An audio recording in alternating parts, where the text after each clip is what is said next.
Hello दोस्तों, अब हम शुरू करेंगे एक्सरसाइज 5.2 अर्थमेटिक प्रोग्रेशन की।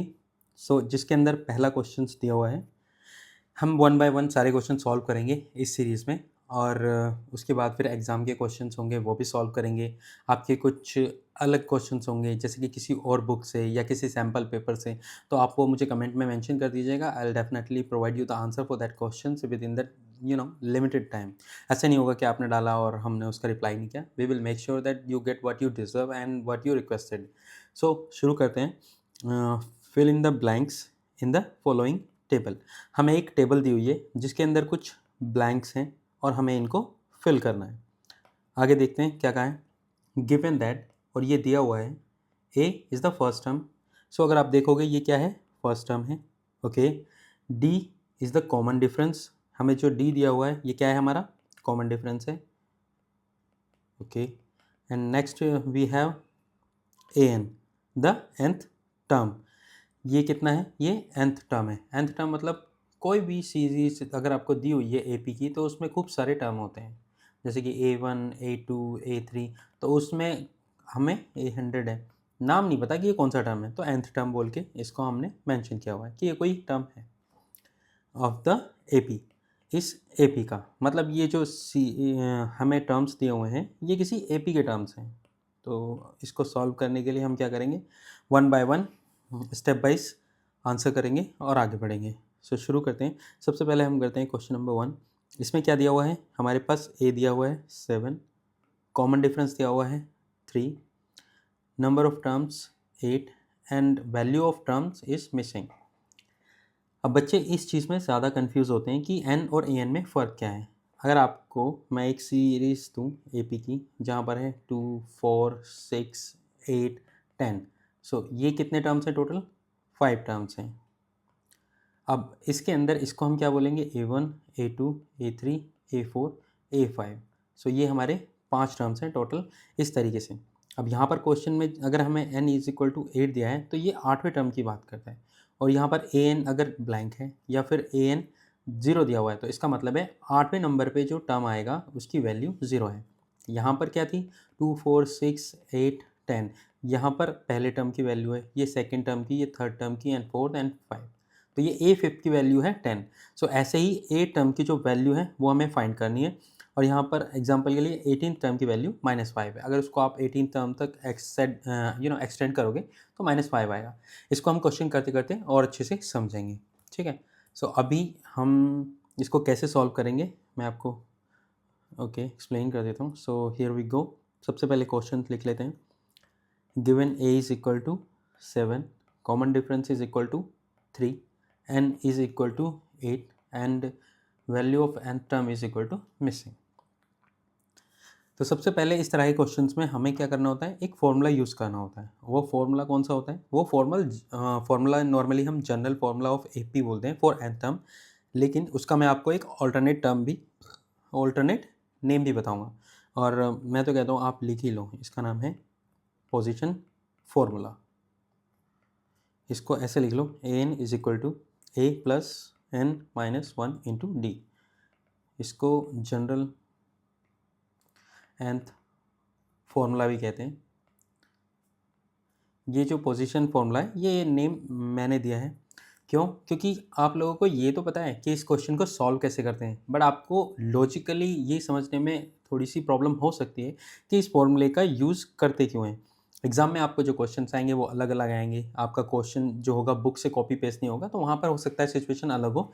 तो इसलिए आपको इस बारे में जानना ज़रूरी है कि इस फॉर्मूले का यूज़ क्यों करते हैं और इसका पर्पस क्या होता है, क्योंकि एपी में ये मेन फॉर्मूला है, हर जगह इसी को इस्तेमाल किया जाता है किसी भी मिसिंग टर्म को फाइंड आउट करने के लिए, या फिर इन सभी को फाइंड आउट करने के लिए जो यहाँ पर मेंशन है। यहाँ पर 4 वेरिएबल हैं, वेरिएबल 1 2 3 एंड 4। नॉर्मली क्वेश्चन में क्या होगा, आपको 3 वेरिएबल गिवन होंगे और एक वेरिएबल पूछ लेगा आपसे, वेरिएबल 1 मिसिंग होगा। जैसे कि ऊपर भी है, देखो यहाँ पर ए दिया है, डी दिया है, एन दिया है, बट ए एन मिसिंग है। तो ये वेरिएबल 1 हो गया, 2 हो गया, 3 हो गया एंड 4 हो गया। तो आपको इसको यूज़ करके इसको सॉल्व करना है। चलिए सॉल्व करते हैं इसको। ओके, ए एन हमें फाइंड करना है। ए कितना है 7 प्लस एन कितना है 8 माइनस 1 इंटू डी। डी 3 है अपना। ये होगा 7 plus 7 into 3, okay 7 plus 21 is equal to 28। ये हमारा आंसर हो जाएगा। क्लियर है? नेक्स्ट क्वेश्चन की तरफ चलते हैं। नेक्स्ट क्वेश्चन क्या कहते हैं, A is equal to -18, D missing है, एन 10 है और ए एन 0 है। सो अब हमें कैलकुलेट करना है सेकंड क्वेश्चंस। चलिए शुरू करते हैं इसको भी। Okay let's do it. So second question लिख लेते हैं सबसे पहले। A is equal to -18, D is equal to find out करना है, N is equal to 10 and A N is equal to 0। Again position formula लिखेंगे, इसको तो आप याद ही कर लेना और हर बार लिखना भी है। A N is equal to A plus N minus 1 into D. So यहाँ पर ए एन हमारे पास कितना है 0, ए कितना है -18 प्लस ब्रैकेट में एन कितना है 10 माइनस 1 इंटू डी। इसको सॉल्व करेंगे। सो ये जो -18 है इसको इधर ले आएंगे, कितना हो जाएगा +18 हो जाएगा। Okay so it will be like 18 is equal to 9d। सो d विल बी 18 अपॉन में 9। सो हमारा आंसर आ जाएगा d is equal to 2। So ये हमारा आंसर आ गया। ओके नेक्स्ट क्वेश्चन की तरफ मूव करते हैं। So next question is like, मैं आपको क्वेश्चन दिखा देता हूँ। सो यहाँ पर हमें ए मिसिंग है, डी दिया है, एन दिया है और ए एन दिया है। क्वेश्चन लिख लेते हैं। डी कितना है, ए पहले मिसिंग है, d is equal to -3, n is equal to 18 and A n is equal to -5। जैसे मैंने कहा 3 वेरिएबल दिए होंगे, फोर्थ मिसिंग होगा, तो ये हमसे फोर्थ के बारे में पूछ रहा है। सो सबसे पहले पोजीशन फॉर्मूला लिखेंगे। So it will be like a N is equal to A plus N minus 1 into D.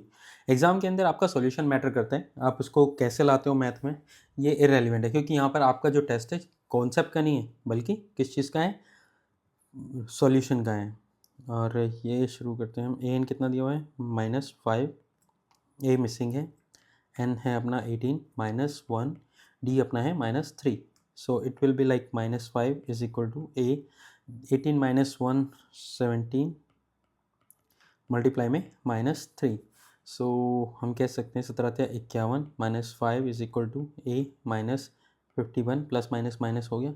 सो ये 51 इधर आ जाएगा और -5 माइनस हो जाएगा। So A is equal to okay -5 plus 51। So A कितना आ गया हमारा -551। तो ये ए हो जाएगा हमारा 46। ये हमारा आंसर है। Okay so let's move to the next question. Question number 3 नहीं 4 होगा। एक बार मैं क्वेश्चन दिखा देता हूँ आपको। क्वेश्चन है -18.9 2.5 एन हमसे पूछा गया है और ए एन की वैल्यू दे रखी है 3.6। सो एक बार दोबारा से चेक कर लेते हैं। ठीक है, फॉर्मूला हम हर बार लिख रहे हैं। ओके शुरू करते हैं। Question number 4। So A is equal to -18.9, d is equal to 2.5, n is equal to blank जो हमें फाइंड आउट करना है and A N is equal to 3.6। Again position formula लिखेंगे, जो अब तक तो आपको याद भी हो गया होगा कि ये फॉर्मूला होता क्या है। So it's a N is equal to A plus N minus 1 into D. So a n कितना दिया हुआ है 3.6, ए कितना दिया हुआ है -18.9 प्लस एन कितना है missing n -1 into d, d कितना है 2.5। ओके सो इसको सॉल्व करेंगे। 3.6 ये माइनस का जो 18.9 है ये इधर आ जाएगा, प्लस का हो जाएगा। So it will be 18.9 is equal to 2.5 n minus 2.5। ये अपना मल्टीप्लाई हो गया। अब इसको सॉल्व करेंगे। 18 + 3 21 6 9 1.5। सो ये बनेगा अपना 22.5 is equal to 2.5 n minus 2.5। अब इस 2.5 को इधर ले जाएंगे। सो ये हो जाएगा अपना 22.5 माइनस का इधर आकर प्लस हो जाएगा। So it will be 20 okay 2.5 is equal to 2.5 n। So अब 2.5n is equal to 25n is equal to 25 divide by 2.5। So हमारा जो n आएगा कितना आएगा 2.5। ओके, ये आ रहा है अपना 10, तो ये अपना आंसर हो जाएगा। यहाँ पर फिल इन द ब्लैंक्स में हम क्या करेंगे, टेबल में यहाँ पर 10 डाल देंगे। ठीक है, अगला क्वेश्चन देखते हैं। Number 5, 33.5, 0, 105 and an। ठीक है, let's solve the next question. Question number 5, a given है 3.5, d is equal to 0, n is equal to 105 and an हमें कैलकुलेट करना है, कितना है पता नहीं।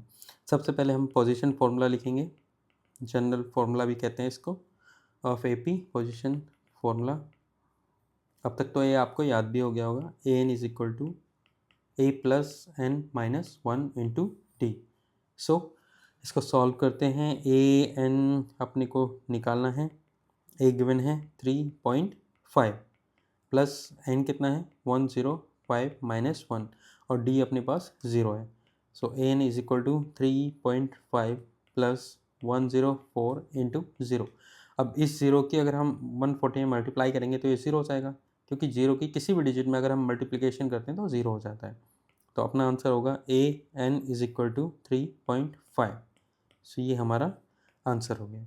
सो जैसे कि आपने देखा, ये पांचों क्वेश्चंस के फिल इन द ब्लैंक्स हम भर चुके हैं।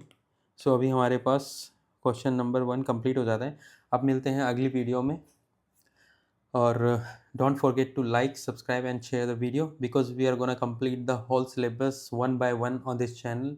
And if you have any query or questions, you can ping us on comment section and we would be happy to answer your questions. Okay दोस्तों, मिलते हैं नेक्स्ट वीडियो में, bye.